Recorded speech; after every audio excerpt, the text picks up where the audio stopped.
Hi guys, ഗലിബ്രോ എന്ന YouTube ചാനലിലേക്ക് എല്ലാവർക്കും സ്വാഗതം. ബിഗ് ബോസ് മലയാളം സീസൺ 7 ലാലേട്ടന്റെ ഷൂട്ട് കഴിഞ്ഞിട്ടുണ്ട്. അപ്പം ലാലേട്ടന്റെ ഷൂട്ട് കഴിഞ്ഞപ്പോൾ എന്തൊക്കെയാണ് അവിടെ നടന്നുള്ള കാര്യങ്ങളാണ് നിങ്ങളെ അറിയിക്കാൻ വേണ്ടിയിട്ടാട്ടോ ഇങ്ങനെ ഒരു വീഡിയോ ചെയ്യുന്നത്. നമ്മളൊരു പ്രൊമോ ഒക്കെ കണ്ടിട്ടുണ്ട്. സെപ്റ്റിക് ടാങ്ക് ഓമനപ്പേരിട്ട് വിളിച്ചതിനെതിരെ ലാലേട്ടൻ രോഷം കൊള്ളുന്ന ഒരു പ്രൊമോ ഒക്കെ നമ്മൾ കണ്ടിട്ടുണ്ട്.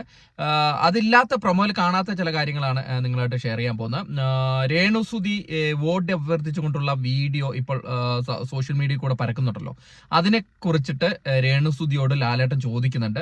ലാലേട്ടൻ ചോദിക്കുമ്പോൾ തന്നെ രേണുസുതിയുടെ മുഖമൊക്കെ ആകെ ചമ്മി നാറിയ ഒരു അവസ്ഥയിലായി. കാരണം ആ വീഡിയോ ഒക്കെ അവിടെ എല്ലാവരുടെ അടുത്തും പ്ലേ ചെയ്തിട്ടുണ്ട്. രേണുസുതി വോട്ട് അഭ്യർത്ഥിക്കുന്ന വീഡിയോ പ്ലേ ചെയ്തിട്ടുണ്ട്. ശരിക്കും അത് ബിഗ് ബോസിന്റെ റൂൾസ് ആൻഡ് റെഗുലേഷൻസിന് എതിരാണ്. കാരണം ഉള്ളിൽ നിൽക്കുന്ന ഒരു മത്സരാർത്ഥി നേരത്തെ അപ്ലോഡ് ചെയ്ത് വെച്ച് ബിഗ് ബോസിലേക്ക് കയറുമെന്ന് നേരത്തെ മനസ്സിലാക്കി അപ്ലോഡ് ചെയ്ത് വെച്ചിട്ട് ഈ നോമിനേഷനിൽ വരുമ്പം ഈ വീഡിയോ എടുത്ത് പുറത്തിടുക, ജനങ്ങളിലേക്ക് ഇടുക, അങ്ങനെ വോട്ട് അഭ്യർത്ഥിക്കുന്ന പരിപാടി ബിഗ് ബോസിൽ എതിരാണ്, റൂൾസിന് എതിരാണ്. കാരണം ബിഗ് ബോസിന്റെ ഉള്ളിൽ നിന്നാണ് നമുക്ക് അഭ്യർത്ഥിക്കാൻ പറ്റുള്ളൂ, എനിക്ക് വേണ്ടി വോട്ട് ചെയ്യണം എന്നൊക്കെ പറയാൻ പറ്റുള്ളൂ. എന്തായാലും ആ കാര്യം ചോദിക്കുന്നുണ്ട്. അത് കഴിഞ്ഞിട്ട് ഒരു വൈൽഡ് കാർഡ് എൻട്രി ആയിട്ട് ഒരു റോബോട്ടിക് ഡോഗ് വരികയാണ്. സ്റ്റാർ ഗ്രൂപ്പിന്റെ ഒരു റോബോട്ടിക് ഡോഗ് വരികയാണ്. നമ്മുടെ IPL കണ്ട പോലത്തുള്ള റോബോട്ടിക് ഡോഗ്. അതിനെ ഈ ബിഗ് ബോസ് ഹൗസിലുള്ളവർ ഒരു പേരിടണം. 11-ാം തീയതി ഓഗസ്റ്റ് 11-നുള്ളിൽ ബിഗ് ബോസ് ഹൗസിലുള്ള എല്ലാവരും ചേർന്നിട്ട് അതിനൊരു പേരിടണം. പേരിട്ടതിന് ശേഷമാണ് ഈ റോബോട്ടിക് ഡോഗ് നമ്മുടെ ബിഗ് ബോസ് ഹൗസിലേക്ക് വരത്തുള്ളൂ. അതായത് മൈജിയുടെ ഒരു ലോഗോ ഒക്കെ പതിപ്പിച്ചിട്ടാണ് ഈ റോബോട്ടിക് ഡോഗ് ഉള്ളിലേക്ക് വരുന്നത്. നമുക്ക് നോക്കാം, ഒരു ക്യാമറ ഉള്ളിൽ വന്നിട്ട് എങ്ങനെയാണ് പ്രവർത്തിക്കുന്നത് എന്നൊക്കെ നോക്കാം. എന്താണ് അവർ ഉദ്ദേശിക്കുന്നത് അറിയത്തില്ല. പിന്നെ ഉള്ളതെന്ന് പറഞ്ഞാൽ നമ്മുടെ നൂറ ആദിലേനെ എണിപ്പിച്ചെടുത്തിട്ടുള്ള ഒരു കാര്യങ്ങൾ, അതായത് പൂമ്പാറ്റെന്ന് വിളിച്ചത് അവർ സൂചിച്ചു. അവരിട്ട് കൊടുത്ത പേര് ശരിയാണോ, ആ നിലപാടിൽ ഉറച്ചു നിൽക്കുന്നുണ്ടോ എന്നൊക്കെ ലാലേട്ടൻ ചോദിക്കുന്ന സംഭവമാണ്. പിന്നെ അക്ബർ ഖാൻ ഒരു 7ന്റെ പണി കൊടുക്കുന്നുണ്ട്. അതിന്റെ കാരണം എന്ന് പറഞ്ഞാൽ സെപ്റ്റിക് ടാങ്ക് വിഷയം ഞാൻ ഓൾറെഡി ചർച്ച ചെയ്തതാണ്. സെപ്റ്റിക് ടാങ്ക് വിഷയത്തിൽ ഞാൻ പറഞ്ഞു, അത് ഞാൻ രേണുസുതിയുടെ കൂടെയാണ് എന്ന് ഞാൻ സെപ്റ്റിക് ടാങ്ക് വിഷയത്തിൽ പറഞ്ഞു. കാരണം അങ്ങനെ ഒരു പറയേണ്ട ഒരു കാര്യമില്ലായിരുന്നു എന്നാണ്, അത് ഒഴിവാക്കാമായിരുന്നു എന്നാണ്. അതാണ് ലാലേട്ടൻ ചോദിക്കുന്നത്.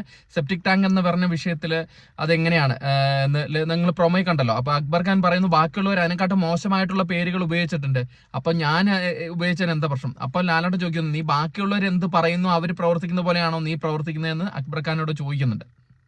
എന്നിട്ട് അതിനുശേഷം രേണുസുതിയോട് ചോദിക്കുന്നുണ്ട്, ഈ സെപ്റ്റിക് ടാങ്ക് എന്ന് വിളിച്ചപ്പോൾ എന്താണ് രേണുസുതിക്ക് തോന്നിയെന്ന്. അപ്പൊ രേണുസുതി പറഞ്ഞു, എല്ലാവരുടെ മുമ്പിൽ നിന്ന് അത് വിളിച്ചപ്പോൾ ഞാൻ ആകെ ചമ്മി നാറി ലാലേട്ട എന്ന് പറയാണ്. അപ്പോഴേക്കും ലാലേട്ടൻ പറയാണ് അക്ബർ ഖാൻ്റെ അടുത്ത്, അക്ബർ ഖാനെ നിനക്ക് 7ന്റെ പണി വരുന്നുണ്ട് മോനെ എന്ന് പറയാണ്. അപ്പോൾ 7ന്റെ പണി ചിലപ്പോൾ നോമിനേഷനിൽ ഇടുകയായിരിക്കും ചെയ്യുക. അത് നാളെ അറിയാൻ പറ്റുള്ളൂ.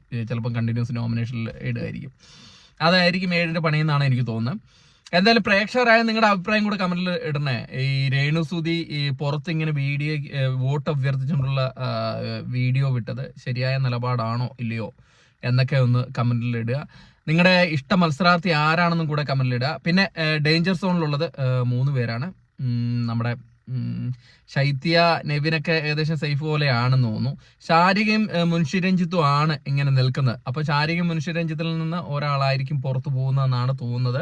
ഇനി ഏഷ്യാനെറ്റ് അല്ലെങ്കിൽ ബിഗ് ബോസ് ടീം വേറെ എന്തെങ്കിലും ടെസ്റ്റ് വെച്ചിട്ടുണ്ടോ അറിയില്ല. തക്രാളൊക്കെ ചിലപ്പോൾ പോകാൻ, ജിസേൽ തക്രാളൊക്കെ ചിലപ്പോൾ പുറത്തു പോകാന്നൊക്കെ പറയുന്നത് കേട്ടിട്ടുണ്ട്.